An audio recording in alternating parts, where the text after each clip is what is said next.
the most famous place on Earth, was designed to be invisible. In 1954, terrified of a nuclear Pearl Harbor, the government carved a shadow factory out of the Nevada dust. The goal was absolute silence.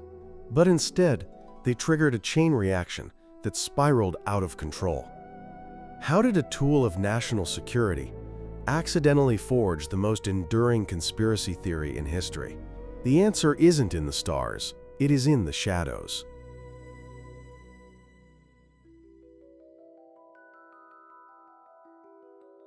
The year is 1954. The peace following World War II is a phantom. An iron curtain has slammed down across Europe, and in Washington, the air is thick with a specific dread, the Bomber Gap.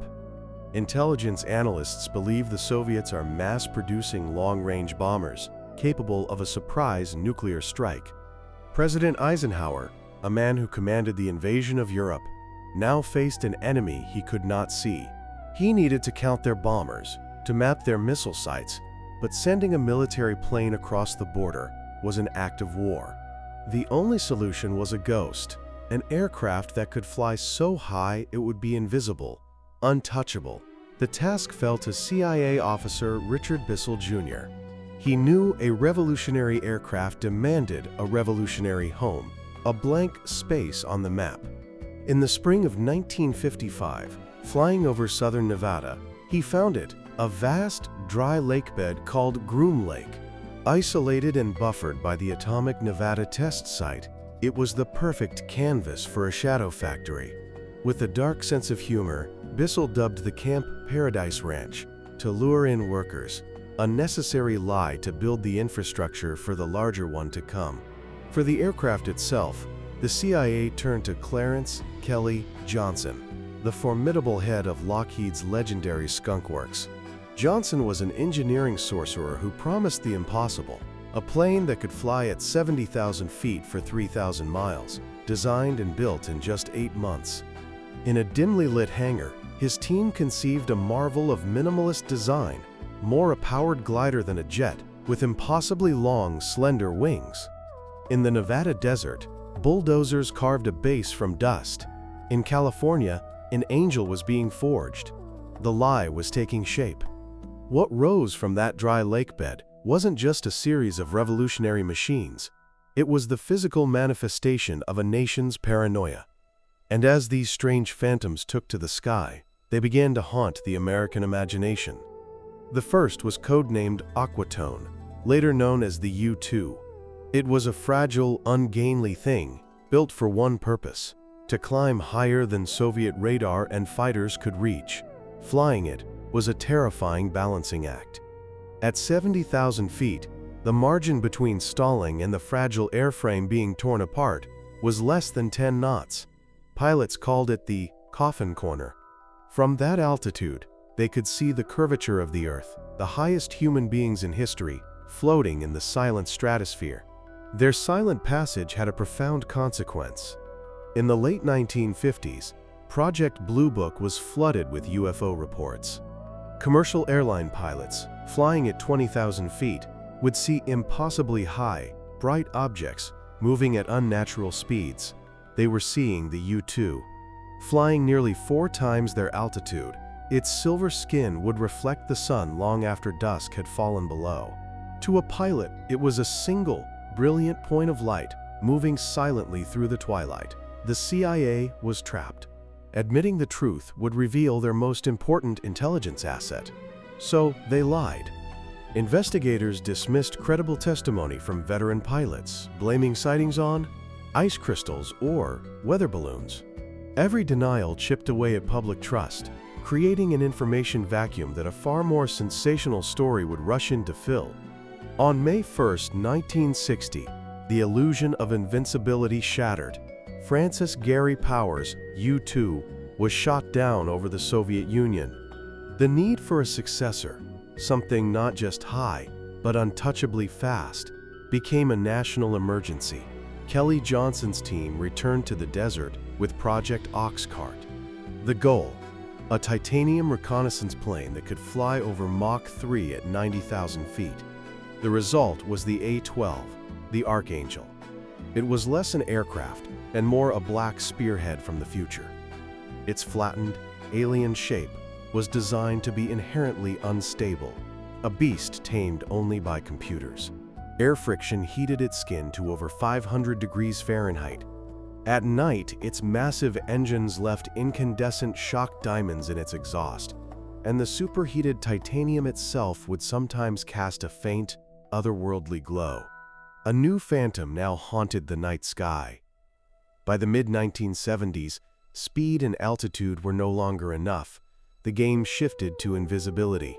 At Skunk Works, Ben Rich inherited the challenge.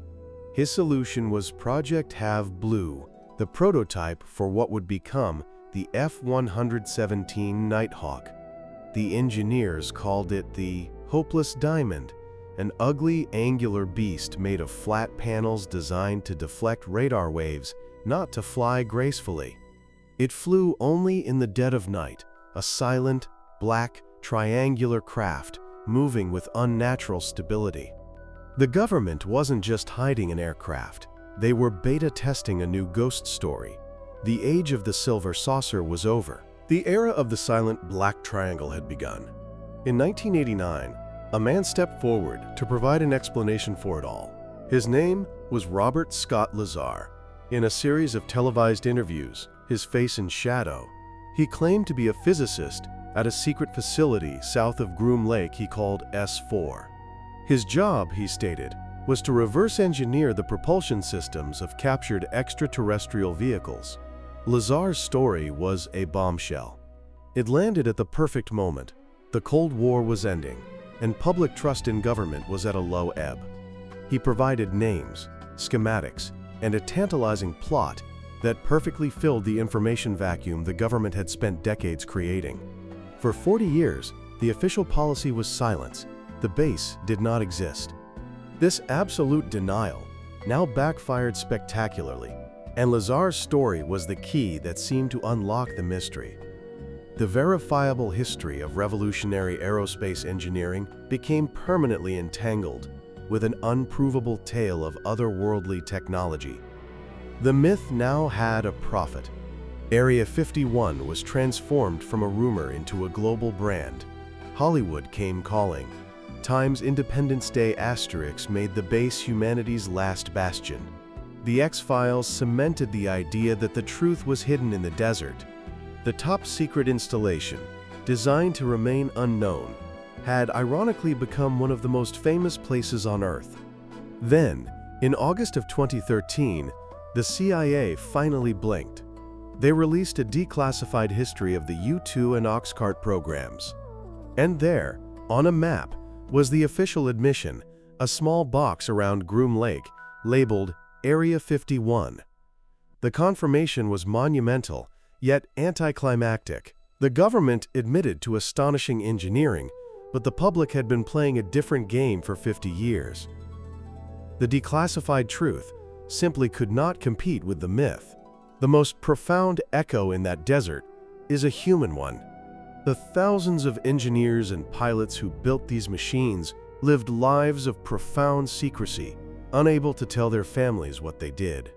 This silence became a weapon turned against them. As years wore on, many fell ill from cancers linked to their work with exotic and toxic materials, often burned in open-air trenches. When these veterans sued for information about what they were exposed to, the government invoked the state secrets privilege. It argued in federal court that to even acknowledge the existence of the base would endanger national security. The secrecy that had protected the nation was now being used to deny the humanity of its protectors. So we are left with the final question. How did a tool of Cold War statecraft, absolute secrecy, inadvertently forge one of the most powerful myths in our culture? The answer lies in the void.